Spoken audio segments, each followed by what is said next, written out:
Hello guys, स्वागत है आपका बौरा एजुकेट चैनल पर एक बार फिर से।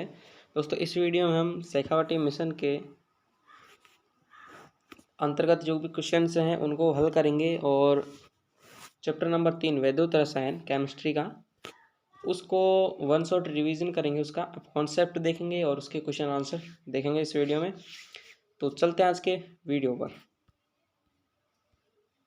चैप्टर नंबर 2 और 1 तो हमने कर लिया था, अब आज हम चैप्टर नंबर 3 पे हैं।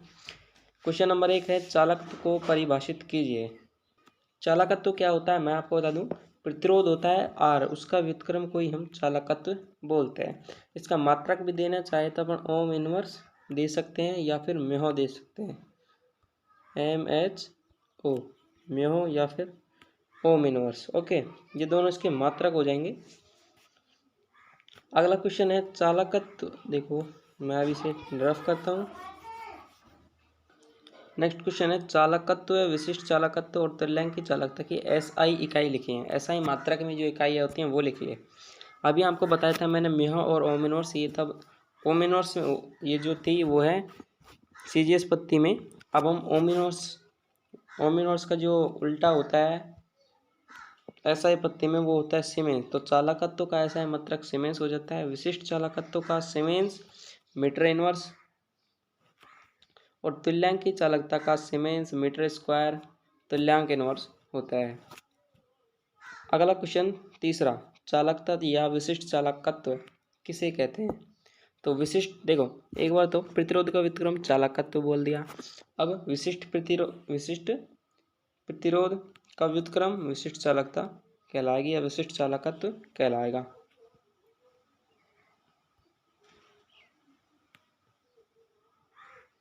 यहाँ आप आंसर देख सकते हैं, इसमें लिख रखा है विशिष्ट प्रतिरोध का व्युत्क्रम अथवा किसी वैद्युत अपघट्य के 1 घन सेंटीमीटर में आयनों की विशिष्ट चालकता उसकी चालकत्व कहलाती है। विशिष्ट चालकता पर तन्यता का प्रभाव होता है। ये देखो, तन्यता जैसे जैसे बढ़ाते हैं तो प्रति इकाई आयतन में आयनों की संख्या में कमी आती है, जिससे क्या होता है विशिष्ट चालकता या फिर चालकत्व का मान कम होता है। कैसे, देखो चालकत्व का जो मान है वो क्या होती है, 1 घन सेंटीमीटर में आयनों की संख्या। ठीक है, आयनों की संख्या, तो हम 1 ml है उसमें वाटर डालेंगे और तो 1 ml ही चाहिए हमें, तो ज़्यादा पतला हो जाएगा, जिससे उसके आयन और जगह में सेपरेट हो जाएंगे, बढ़ जाएंगे और 1 ml में हम निकालेंगे तो हमें कम आयन प्राप्त होंगे। इसलिए उसकी तन्यता बढ़ाते हैं तो विशिष्ट चालकत्व घटता है। अगला क्वेश्चन, विशिष्ट चालकत्व का सूत्र दीजिए। तो विशिष्ट चालकत्व कप्पा बराबर होता है 1/ρ ये वाला, जिसे हम विशिष्ट प्रतिरोध बोलते हैं, और रो का मान होता है RA/L, लेकिन 1/ρ है तो इसको L/RA लिख देंगे, L/RA। ठीक है,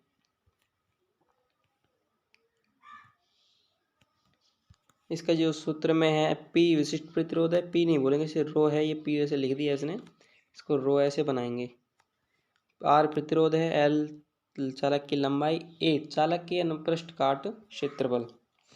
अगला क्वेश्चन देखो छठा, 1 मिली विलियन में यदि 1 ग्राम तुल्यांक वैद्युत अपघट्य घुला हो तो इस विलियन के लिए चालकत्व, विशिष्ट चालकत्व, तुल्यांक की चालकता में क्या संबंध होगा। तो जो संबंध होता है इन चीज़ों के बीच में, तीनों के बीच में, वो कुछ इस प्रकार से होता है कि चालकत्व इज इक्वल होता है विशिष्ट चालकत्व के, और ये तुल्यांक की चालकता के बराबर होता है।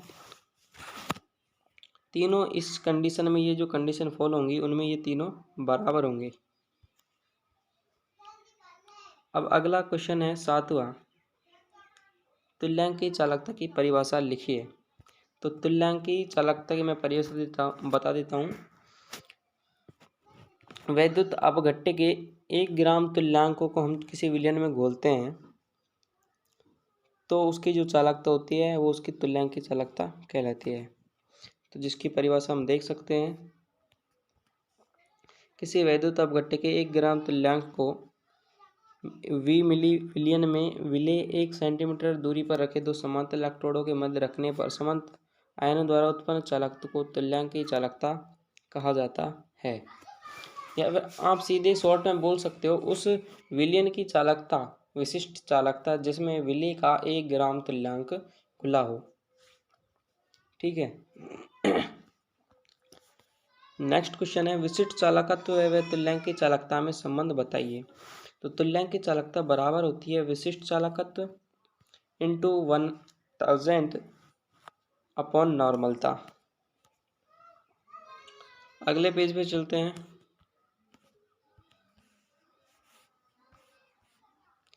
मोलर चालकता का एसआई मात्रक बताइए। मोलर चालकता का एसआई मात्रक होता है siemens metre square mole inverse. ठीक है।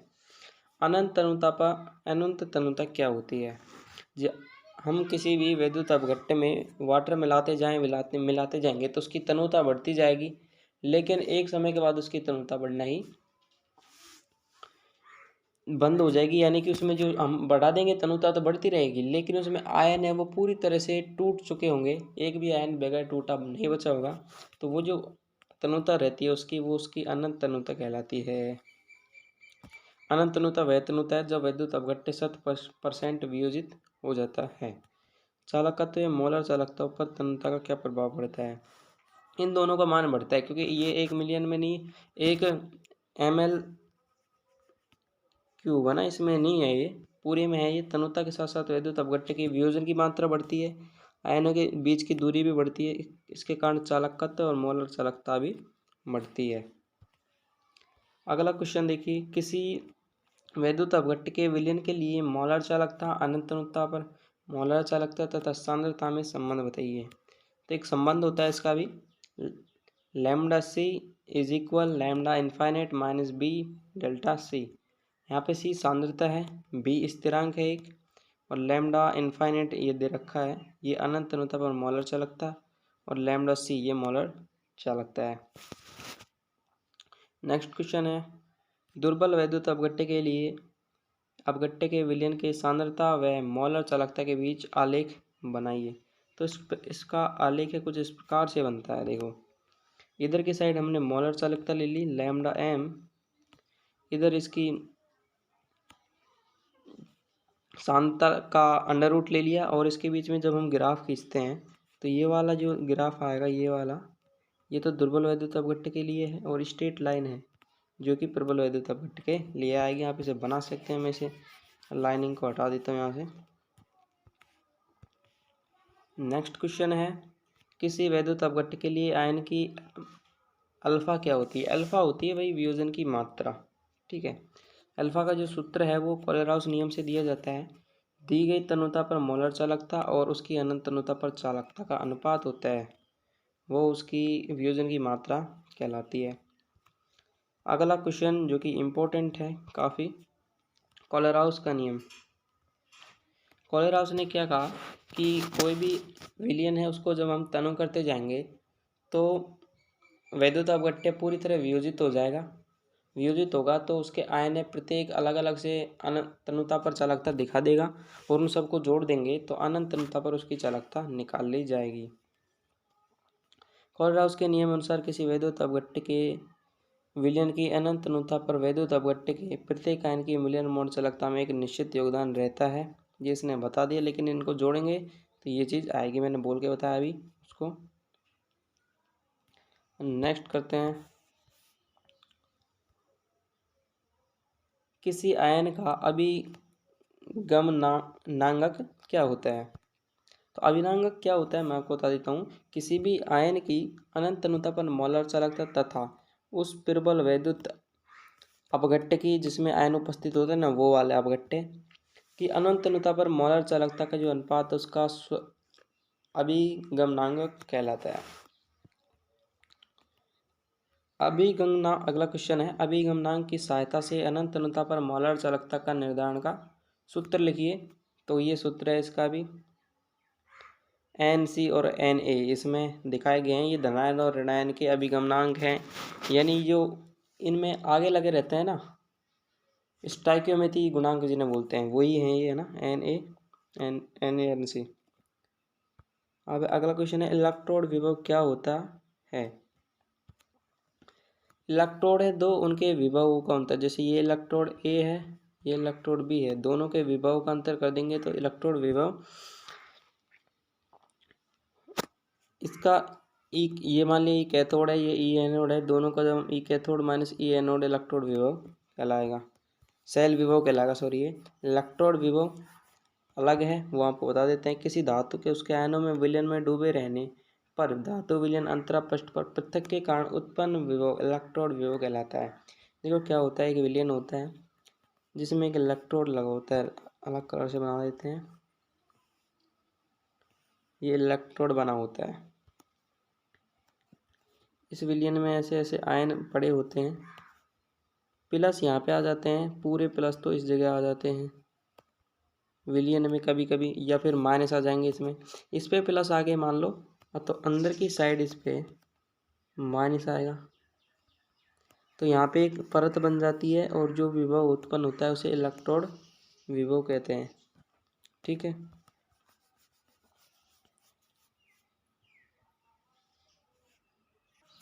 अगला क्वेश्चन, मानक इलेक्ट्रोड विभव किसे कहते हैं? 19वां, जब भी कोई धातु 298 केल्विन ताप पर उसके एक मोलर आयनिक सांद्रता वाले विलयन के संपर्क में है तो उत्पन्न इलेक्ट्रोड विभव मानक इलेक्ट्रोड विभव कहलाता है। यानी आपको टेम्परेचर 298 केल्विन लेना है, चालकता मोलर चालकता लेनी है, ठीक है, तो उसका जो विभव होगा उस इलेक्ट्रोड का, वो इलेक्ट्रोड विभव मानक इलेक्ट्रोड विभव कहलाता है। अब संदर्भ इलेक्ट्रोड का उदाहरण, संदर्भ इलेक्ट्रोड के उदाहरण दीजिए। तो संदर्भ इलेक्ट्रोड क्या होते हैं? एक तो मानक हाइड्रोजन इलेक्ट्रोड होता है, SHE जिसे बोलते हैं, और अगला है कैलोमर इलेक्ट्रोड, और एक है silver chloride electrode. Hydrogen electrode को बना पाना एक कठिन प्रक्रम होता है, इसलिए हम 2 इलेक्ट्रोडों का उपयोग अधिक कर लेते हैं हाइड्रोजन इलेक्ट्रोड की जगह। मानक हाइड्रोजन इलेक्ट्रोड का इलेक्ट्रोड विभव कितना लिया जाता है? हम इसका इलेक्ट्रोड विभव 0 मानते हैं, ठीक है, होता है या फिर नहीं होता इसका हमें नहीं पता, लेकिन इसका 0 मान रखा है ऐसे ही। नेक्स्ट क्वेश्चन है, मानक हाइड्रोजन इलेक्ट्रोड की अभिक्रिया दीजिए। तो इसमें क्या होता है, एक बार तो H2 है, वो H+ में एक इलेक्ट्रॉन त्याग देती है और H+ बनाती है। अगला H+ है, वो एक इलेक्ट्रॉन ग्रहण करता है और H2 बनाता है। यही इसमें होता है बस, ठीक है, ये इसकी दोनों अभिक्रिया हैं, एनोड और कैथोड अभिक्रिया। अब मानक हाइड्रोजन इलेक्ट्रोड की 2 कमियां लिखिए। तो देखिए, HCl की सक्रियता लगातार इकाई बनाए रखना मुश्किल है, यानी जो ये इसमें विलयन लिया जाता है वो ये HCl 1NHCl एक नॉर्मलता का, ठीक है, तो इसकी जो सांद्रता है वो 1N बनाए रखना बहुत कठिन होता है, ये इसका वो है। और इसमें हम यहाँ पे एक ATM दाब, मैं दूसरे पेन से लिख देता हूँ, एक ATM दाब पर इसमें H2 गैस प्रवाहित करते हैं, तो H2 गैस एक ATM दाब बनाए रखना भी कठिन होता है, इसलिए इसका उपयोग नहीं करते हम अधिकतर। दोनों इलेक्ट्रोड दूसरे कैलोमर इलेक्ट्रोड और सिल्वर इलेक्ट्रोड का उपयोग करते हैं। अगला क्वेश्चन चलते हैं, इलेक्ट्रोड विभव का मापन कैसे किया जाता है? तो इलेक्ट्रोड विभव का मापन कैसे करते हैं? हम किसी, जैसे भी कोई भी इलेक्ट्रोड है, जैसे ये रहा एक इलेक्ट्रोड, इसका जैसे ये हमारे पास मैग्नीशियम का इलेक्ट्रोड है, तो इसका हमें इलेक्ट्रोड विभव ज्ञात करना है। इलेक्ट्रोड विभव ज्ञात करने के लिए इसका हम मानक हाइड्रोजन इलेक्ट्रोड C के साथ एक सेल बना लेते हैं इस प्रकार से, ठीक है, और यहाँ बैटरी लगा के इसमें डुबो देते हैं, ऐसे यहाँ पे सेतु लगा देते हैं, और इस प्रकार से इसको हम करते हैं। तो इसका इलेक्ट्रोड विभव जो भी आएगा इसका निकालेंगे इलेक्ट्रोड विभव सेल का, जो सेल का विभव आएगा वही Mg का विभव होगा, ठीक है, क्योंकि हाइड्रोजन इलेक्ट्रोड है उसका विभव कितना माना गया है? 0 माना गया है। तो इस प्रकार से हम इसका इलेक्ट्रॉन विभव ज्ञात कर सकते हैं। तो इसकी थ्योरी बता देता हूँ मैं आपको कैसे लिखनी है। किसी धातु को उसके मोलर आयनिक सांद्रता वाले विलयन में डुबाकर मानक हाइड्रोजन इलेक्ट्रोड के साथ संयोजित करके बने हुए सेल के विभव को ज्ञात करते हैं। उस सेल का जो धातु का विभव है वो इसका इलेक्ट्रोड विभव कहलाता है। अगला क्वेश्चन, मानक वेस्टर्न सेल के गुण लिखिए। एक स्थिर सेल है भाई साहब ये, और इसका ताप गुणांक कम है, मान 0.405 होता है, और ये उत्क्रमणीय होता है। ठीक है। अगला क्वेश्चन है 26वां, जिसको हम अगले वीडियो में करेंगे। इसमें टोटल मैं आपको क्वेश्चन बता देता हूँ कितने हैं।